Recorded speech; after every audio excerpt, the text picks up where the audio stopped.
मूर्ति बनवाने के लिए, स्मृति द्वार बनवाने के लिए पिताजी दौड़ते रहे और आखिर में उनकी जान तक चली गई। सरकार के ऊपर है, बनवाए या ना बनवाए भाई, जो हमारे मतलब जो भाई थे वो तो शहीद हो गए, विकलांग हैं और हम क्या कर ही सकते हैं, कितना दौड़ सकते हैं। अक्टूबर 2009 में हुए थे, मतलब ताबूज में बंद हुआ था और तिरंगा उस पर लपटा हुआ था। उसके बाद सभी लोग मतलब आईजी डीआईजी मतलब गाजीपुर के सभी लोग, डीएमओ सभी लोग आए थे। नमस्कार, मैं हूं पल्लवी राय और आप देख रहे हैं भारत एक नई सोच। ये लाइन तो हम सब में सुननी ही होगी कि शहीदों की चिताओं पर लगेंगे हर बरस मेले और वतन पर मरने वालों का यही बाकी निशान होगा। हर बरस मेले लगने की बात इस लाइन में कही गई है। आज हम आपको एक ऐसे परिवार से मिलाएंगे जो करीब 12-13 सालों से भटक रहा है, अपने हुक्मरानों से सवाल कर रहा है कि देश की सेवा के लिए जो जवान बॉर्डरों पर जाते हैं, लड़ते हैं और शहीद हो जाते हैं, उसके लिए सरकारें क्या करती है। हालांकि आजकल तो नारों में सरकारें बहुत कुछ करते नज़र आती हैं। ये तो कहा जाता है कि जो जवान हैं वो दुश्मनों को ईंट से पत्थर का जवाब दे रहे हैं, लेकिन जब वो जवान शहीद होकर अपने गांव वापस आते हैं तो जिन पर जिम्मेदारियां होती हैं वो कैसे अपना मुंह मोड़ लेते हैं, वही आपको बताने आए हैं। एक ऐसे परिवार से मिलाने आए हैं जिनकी कहानी आप जब सुनेंगे तो आप हैरान हो जाएंगे। एक जब वर्दी पहनता है तो उसमें जो जुनून होता है, आप ऐसे समझिए कि जब वो वर्दी पाता है और अपने देश की रक्षा के लिए बॉर्डर पर जाता है तो हमारे देश का ये कर्तव्य होता है कि उसके परिवार की हम रक्षा करें, ताकि जब वो बॉर्डर पर लड़ाई लड़ रहा हो, बॉर्डर पर देश की सुरक्षा कर रहा हो, तो उसको उसके परिवार की, उसके अपने समाज के, अपने गांव की चिंता ना हो। इस तरह की सुरक्षा देने की बात होती है, लेकिन ऐसा होता नहीं है। 2009 में गाजीपुर के एक जवान शहीद होते हैं और अभी तक आप समझिए तो कहने के लिए तो ये कहा गया था कि उनके परिवार को एक सरकारी नौकरी मिलेगी, उनके चौराहे पर एक उनकी प्रतिमा लगाई जाएगी, इस तरीके की तमाम चीज़ें कही गई, लेकिन आज तक हुआ नहीं। माता जो है वो पुत्र के वियोग में अपनी जान गंवा देती हैं और पिता ये सरकारी कागज़ लेकर, सरकारी चिट्ठी लेकर दौड़ते दौड़ते रह जाते हैं, लेकिन होता कुछ नहीं है। मेरे हाथ में एक लेटर है जो गांव विशुनपुर का है, जिला गाजीपुर का है। इसमें ये साफ बताया जा रहा है, ये लिखा जा रहा है, सूचित किया जाता है कि जो पुत्र हैं, जो सैनिक हैं, वो शहीद हुए हैं। कैसे शहीद हुए हैं? नक्सली हमले में शहीद हुए हैं, बारूद विस्फोट में शहीद हुए हैं। ये लेटर सरकारी है, आप देख भी रहे होंगे, मोहर के साथ है। तो यानी कि सरकार ये मानती है कि गाजीपुर का एक लाल शहीद हुआ है 2009 में। अब उन्हीं के परिवार से हम बात करेंगे और समझेंगे कि वादे और दावे में कुछ और ज़मीन पर स्थितियाँ कुछ और, आखिर क्यों। भैया नमस्कार, क्या नाम है आपका? हमारा नाम विपिन कुमार गहलोत है। ये जो सैनिक हैं वो आपके भाई थे? वो हमारे बड़े भाई हैं, राहुल गहलोत। अच्छा।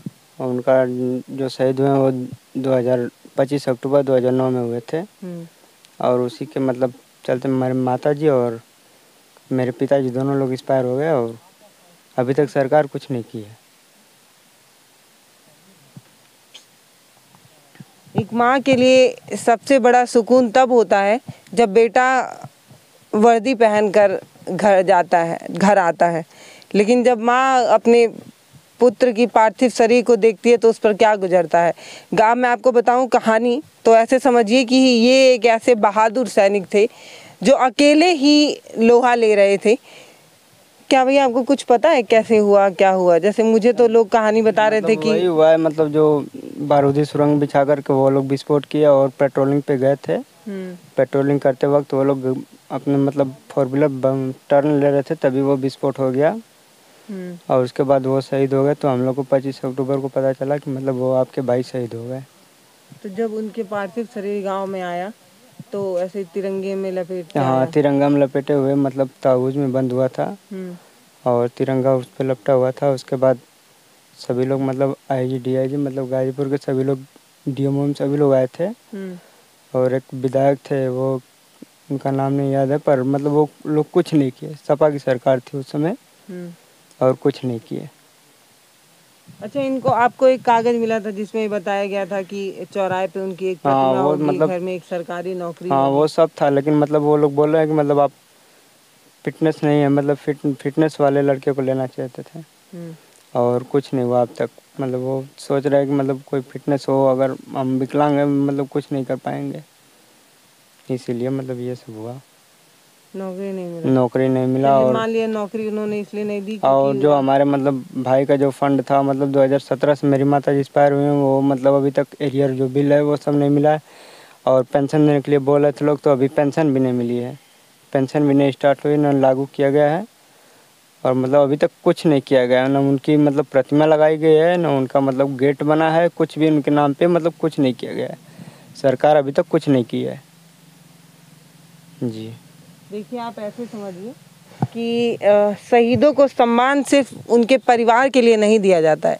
शहीदों को सम्मान इसलिए दिया जाता है कि ताकि ऐसे छोटे बच्चे, आप एक बार कैमरा जूम करिए, जब ऐसे छोटे बच्चे जब उन चीज़ों को देखते हैं, उन प्रतिमाओं को देखते हैं, तो अपने बड़ों से पूछते हैं कि ये कौन है।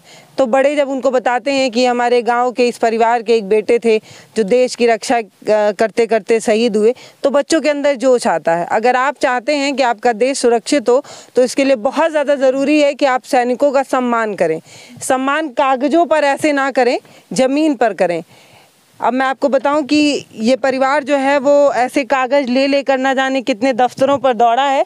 उसका आप ये देख सकते हैं नतीजा क्या निकला है कि कागज़ का एक ढेर तो तैयार हो गया है, लेकिन इस गांव में उनकी ना कोई प्रतिमा है, ना किसी गांव में प्रवेश करते वक्त जो एक चबूतरा होता है, भैया उसको क्या बोलते हैं, वो बोलते हैं गेट, स्मृति द्वार, वो भी नहीं बना है। तो 12-13 सालों में सरकार के पास इतना बजट नहीं आ पाया कि वो एक गांव के प्रवेश के लिए प्रवेश द्वार बनवा दे या उनकी एक मूर्ति ही बनवा दे, ताकि एक परिवार जब उस मूर्ति को देखे तो इसीलिए संतोष करे कि चलो भाई न रहे, उनकी एक प्रतिमा तो है। मतलब कोई भी देखेगा तो मतलब बोलेगा कि मतलब ये इस गांव के शहीद हुए हैं लाल। और देखने के बाद वो भी मतलब जो भी युवा होंगे वो कहेंगे कि नहीं मतलब अच्छा काम है, मतलब देश के लिए शहीद हुए हैं। और वो भी उनका उत्साह बढ़ेगा कि नहीं मतलब हम भी देश में जाएं और वीरगति को प्राप्त हो जाएं। सही बात है जी। देखिए, नेता लोग जो होते हैं वो 15 अगस्त, 26 जनवरी, 2 अक्टूबर, शहीद दिवस, कारगिल दिवस पर मंच पर खड़े होकर भाषण देते अच्छे लगते हैं, लेकिन जब उन्हीं के गांव में आकर उन्हीं से सवाल करके पूछा जाए कि साहब ये आपको नज़र नहीं आता, तो जैसे अभी प्रधान जी हैं उनसे पूछा जाएगा, तो उनसे जब पूछा जाए कि ये आपको नज़र नहीं आता है, तो वो कहेंगे कि हमें तो इस बारे में पता ही नहीं था। ऐसा भी जवाब मिलता है भैया। जी। क्या मतलब आप मुझे बताइए कहाँ कहाँ तक गए, किन किन दरवाज़ों तक आप? यहाँ मतलब अभी 2000 मतलब इसी महीने में मतलब 2-3 महीना हो रहा है, मतलब हमारे पिताजी एक्सपायर हुए थे अक्टूबर में, जुलाई अगस्त में हुए थे। उसके बाद हम गए थे 1-2 महीने बाद, मतलब वहाँ योगी जी के यहाँ भी लेटर दिए थे। अभी वो भी कोई कार्रवाई नहीं हुई है। मतलब सब कुछ लिख कर के दिए थे कि मतलब अभी तक न कोई पेट्रोल पंप मिला है, न शहीद के लिए कोई मतलब प्रतिमा बनी है, न गेट बना है, और न ही मतलब परिवार के किसी भी सदस्य को नौकरी भी नहीं दी गई है, और न उनके मतलब पेंशन बहाली, न कुछ भी नहीं हुआ है अभी तक। तो मतलब वो सब कुछ लिख कर के दिए हैं। वो बोले कि हम कार्रवाई करेंगे और डीएम के यहाँ भेजेंगे।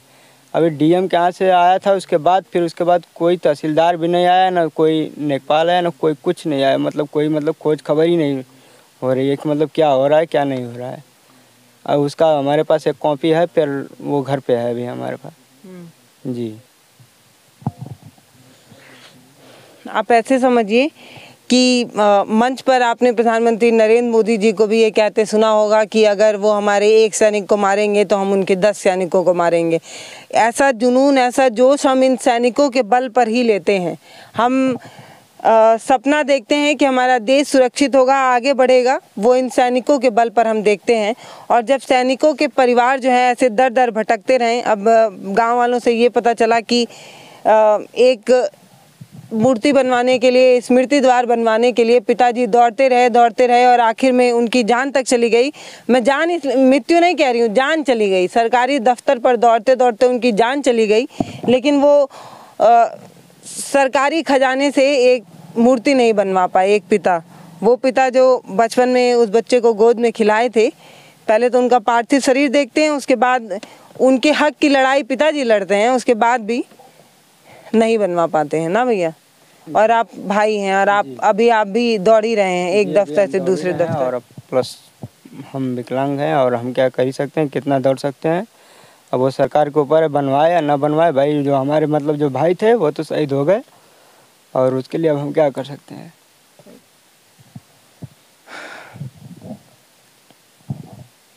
कभी कभी ये जब माइक पकड़कर कुछ बोलना पड़ता है तो बड़ा अजीब सा लगता है कि एक परिवार जो लड़ाई लड़ रहा है, पता नहीं हमारे इस वीडियो बना देने से किसी को न्याय मिलेगा या नहीं। ये एक बड़ी मजबूरी सी आ जाती है इस माइक पकड़ने के बाद।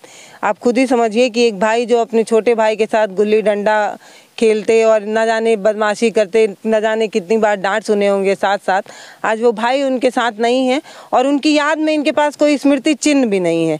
तो जो देश के लिए अपनी जान दे दिया है उस शहीद के लिए हमारे देश के पास इतना पैसा नहीं है कि एक उनकी मूर्ति बनवाकर गांव वाले इन बच्चों के सामने रखा जाए ताकि एक निशानी मिल सके। तो उतना भी हमारी सरकार नहीं कर पा रही है। शर्म आनी चाहिए उन तमाम सरकारों को, चाहे वो सपा हो, भाजपा हो, बसपा हो, सभी लोग जो सैनिकों के नाम पर वोट मांगते हैं, जो सैनिकों के नाम पर गुणगान करते हैं, उन सभी लोगों को शर्म आनी चाहिए। ये सिर्फ कागज़ ऐसे रखा हुआ है, अब पता नहीं इस कागज़ का क्या होगा। एक भाई जो हैं वो पूरी तरीके से ठीक तरीके से चल नहीं पाते हैं। इनके पास विकलांगता का 60% का है भैया, कितना 40%, 50% जी 50% विकलांग है हम। तो ये भी दौड़ते ही रहेंगे। जब पिताजी अपनी पूरी उम्र दौड़ते रहे और सरकारों को कोई फर्क नहीं पड़ा, और एक भाई जो पूरी तरीके से स्वस्थ भी नहीं है वो अब दौड़ रहे हैं, दौड़ने लायक भी नहीं है। जी। ये देखिए गांव के लोग हैं और वो प्रधान जी हैं। प्रधान जी से थोड़ी सी बात करेंगे। प्रधान जी नमस्कार, क्या नाम है आपका? मेरा नाम विजय राय। विजय जी ये बताइए कि आपको क्या पता है क्या कि एक शहीद के लिए क्या कुछ नियम होता है? सरकार पता तो खूब है, लेकिन भाई सरकार की नहीं मिलने को बहुत कुछ मिल सकता है गांव के लिए। ये जब ये लड़का शहीद हुआ था उस समय वो बड़ा रहता था, जो है जिस दिन शहीद हुआ सूचना मिली, हम लोग वहाँ से भाग के आए थे यहाँ पे। यहाँ पूरा सरकारी अमला पूरा हुजूम उमड़ा हुआ था। उसमें आशा बड़ी थी नहीं मतलब हमारे गाँव का विकास हो जाएगा। गाँव हमारा बहुत पिछड़ा हुआ है, अति पिछड़ा है। न गाँव में सीधे कोई रास्ता है, न कोई मतलब किसी विभाग से कोई मतलब आज तक सोचिए कि इस गांव में प्राइमरी स्कूल नहीं है। अच्छा। शिक्षा के लिए हमारे गांव में एक प्राथमिक विद्यालय तक नहीं है। ये मतलब बहुत सोचनीय चीज़ है। उस पर मैं लगा हुआ हूँ इस समय अपने समय कार्यकाल में, और मेरे यहाँ मतलब वर्तमान में प्रधान हूँ, करीब 1 साल हो गया लगभग। एक लेटर आया था इन विभाग से, केंद्रीय औद्योगिक सुरक्षा बल से, गृह मंत्रालय से आया था कि नहीं मतलब उनके नाम पर जो है कोई सड़क या गेट बनाया जाएगा। मैं इस विषय में बात भी किया था ब्लॉक पे, तो कहा भाई तो सरकारी काम है, वहाँ से योजना आएगी, धन आएगा तब तो होगा, आप ब्लॉक से कैसे कर सकते हैं। तो मैं न्यूट्रल हो गया उस विषय में। MLC साहब से विषय में बात मैं किया था। हमारे यहाँ MLC साहब हैं मिसाल सिंह सेंचल जी। इस चुनाव से पहले वो भी थे, मतलब वही थे। इस समय फिर नए चुनाव में वही हुए हैं MLC। तो कहे ठीक है, तो चुनाव पर आने जा रहा है, चुनाव बीत जाए तो उसके विषय में विचार किया जाएगा। कोई न कुछ विकास करके जाएंगे, चाहे गेट बन जाए, चाहे मूर्ति लग जाए, कोई सड़क बन जाए। देखिए 2009 में एक जवान शहीद होते हैं, 12-13 साल हो जाता है, अभी विचार ही चल रहा है। ये बस विचार चल रहा है, मतलब कोई कार्रवाई के नाम पर कोई कुछ नहीं है। प्रधान जी बता रहे हैं कि गृह मंत्रालय से एक कागज आया है लेकिन धन नहीं आ पाया है, इसलिए ना रोड बन पा रहा है ना स्मृति द्वार। सही बात है। तो सुनिए, जो आप पोस्टरों में लाखों करोड़ों रुपए खर्च कर देते हैं, उससे आप किसको लाभ पहुंचाना चाहते हैं ये मुझे नहीं समझ में आता। आप अपने प्रचार प्रसार में ही खर्च करना चाहते हैं तो ऐसे परिवारों के प्रचार प्रसार में खर्च करिए, इनको लाभ पहुंचाइए। क्या इनको अगर लाभ पहुंचेगा तो आपका प्रचार प्रसार नहीं होगा, लेकिन आपको फर्क नहीं पड़ता है। आप पेट्रोल पंप पर मुस्कुराती महिला का होर्डिंग लगवाएंगे और राशन देने के लिए धन्यवाद कहेंगे, ये सारी चीज़ें आप करेंगे, लेकिन जब एक परिवार को ज़रूरत है तो आप नज़र नहीं आएंगे। एक शहीद को सम्मान देने की बात आएगी तो आप नज़र नहीं आएंगे, लेकिन जब मंच पर बोलना होगा तो आप ज़रूर बोलेंगे।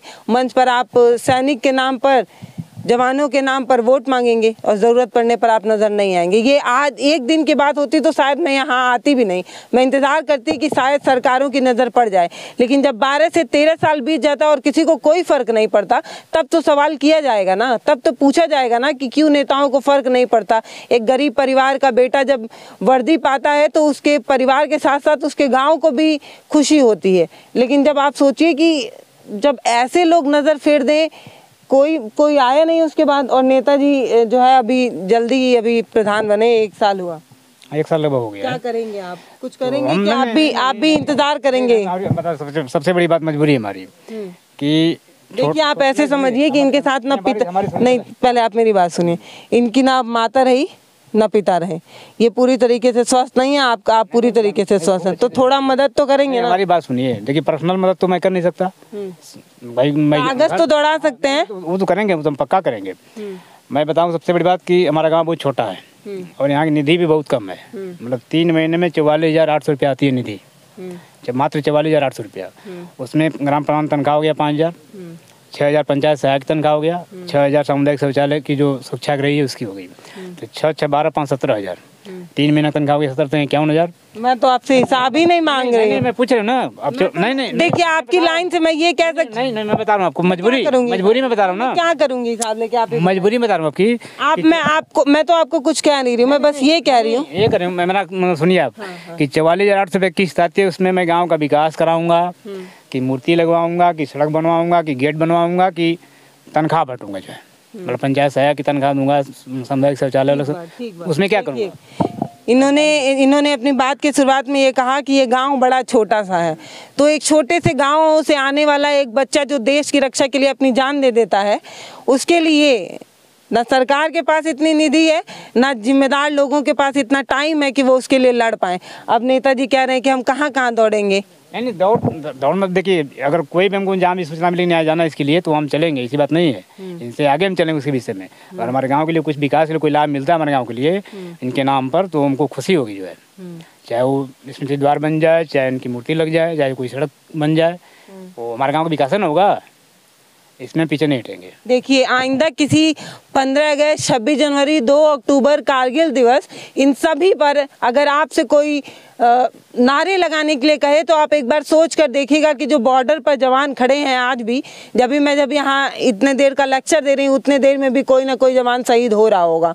तो आपके देश के रक्षा के लिए जो जवान शहीद होते हैं उनके लिए सरकारें कुछ नहीं कर पाती हैं, लेकिन मंचों पर खड़े होकर आपसे नारे लगवाती हैं, आपको चिल्लवाती हैं और ये दिखाने की कोशिश करती हैं कि सैनिकों के लिए बड़ा अच्छा काम हो रहा है। आखिर इतना अच्छा काम हो रहा है तो 13 सालों से एक परिवार क्यों भटक रहा है? ये किसी और गाँव की बात मैं नहीं कर रही हूँ, मैं किसी और जगह की बात नहीं कर रही हूँ। वैसे भी गाजीपुर को कहा जाता है कि वीरों की धरती है गाजीपुर, तो जब वीरों की धरती गाजीपुर में जवानों के साथ ऐसा बर्ताव होगा तो क्या ये युवा जाएंगे?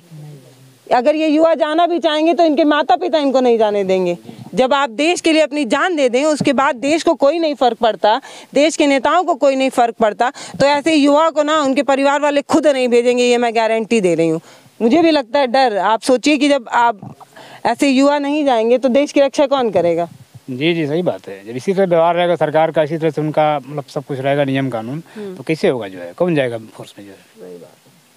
जबकि हमारे गांव में समझे कि पहला लड़का हुआ था, मतलब जो कि शहीद हुआ जो है, और पूरे क्षेत्र के लिए गौरव की बात थी। उस दिन मतलब कई लोग आए थे, मतलब सांसद, विधायक, मंत्री लोग जो है, SP साहब, DM साहब, लेकिन कहीं कोई कार्रवाई नहीं हुई आज तक। और दुख की बात है कि मेरे पहले इनकी खुद चाची ग्राम प्रधान थी, अब प्रयास की होना कि वो उनका काम है वो जाने जो है, लेकिन मैं जहाँ तक हो सकेगा, जहाँ तक होना मतलब लगेगा वहाँ तक मैं अपना दौड़ लगाऊंगा कि गांव के लिए कुछ हो जाए, इनके नाम पर, इनके परिवार के लिए कुछ हो जाए। मुझे पूरी जानकारी भी नहीं थी कि इनको लोग क्या कर रहे हैं, कहाँ जा रहे हैं, कहाँ आ रहे हैं, कभी कोई मतलब जिससे बात ही नहीं हुई इस विषय में। लेकिन अब मेरे संज्ञान में जो भी बात आएंगी मैं इसमें पहला कदम बढ़ाऊँगा जो है, इसमें पीछे नहीं हटूँगा। तो हो गया ना, एक ही लड़का शहीद हुआ ना, उसके पीछे उनके माताजी और उनके पिताजी, और ये बेचारा खुद ही आधा शहीद, समझ लीजिए आप, अपंग है आधा, तो समझो बिना काम का ही आदमी है। लेकिन अब कैसे जीवन बसर कर रहे हैं यही जानते हैं, और हम लोग भी जानते हैं, प्रधान जी भी जानते हैं कैसे जीवन बसर कर रहे हैं। और कोई स्रोत नहीं है आय का, मजदूरी कर नहीं सकते हैं, उतना है नहीं, और क्या करेंगे बेचारे, कैसे अपना जीवन भरण पोषण कर रहे हैं, बस ऐसा ही कर रहे हैं। और इनके साथ थोड़ा बहुत हम लोग भी मदद करते हैं कि चलो भाई, खेती बाड़ी थोड़ा बहुत है तो उसमें थोड़ा बहुत हम लोग मदद कर देते हैं कि चलो अपना कर लो, बिता लो, कैसे भी बिताओ।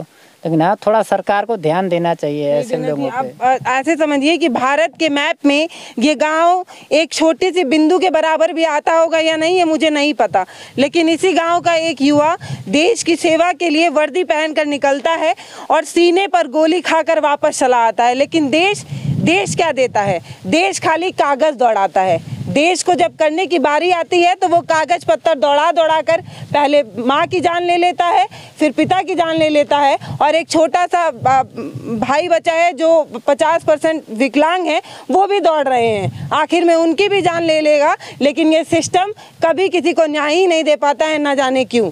आप ये सवाल के साथ मैं आपको छोड़ दे रही हूँ और ये पूछ रही हूँ कि क्या अभी भी आपका देश महान है? क्या ये वीडियो देखने के बाद भी आप ये कहेंगे कि मेरा देश महान और जय जवान जय किसान? क्या ये जवान नहीं थे? सोचने की बात है। नमस्कार, मैं पल्लवी राय, आप देख रहे हैं भारत एक नई सोच। गर्व करिएगा कि आप भारत में हैं। हमारे वीडियो का नोटिफिकेशन पाइए सबसे पहले हमारे ऐप से। हमारे ऐप को प्ले स्टोर से डाउनलोड करने के लिए डिस्क्रिप्शन में दिए गए लिंक पर जाइए और हमारे ऐप को इंस्टॉल करिए, क्योंकि ये बिल्कुल फ्री है।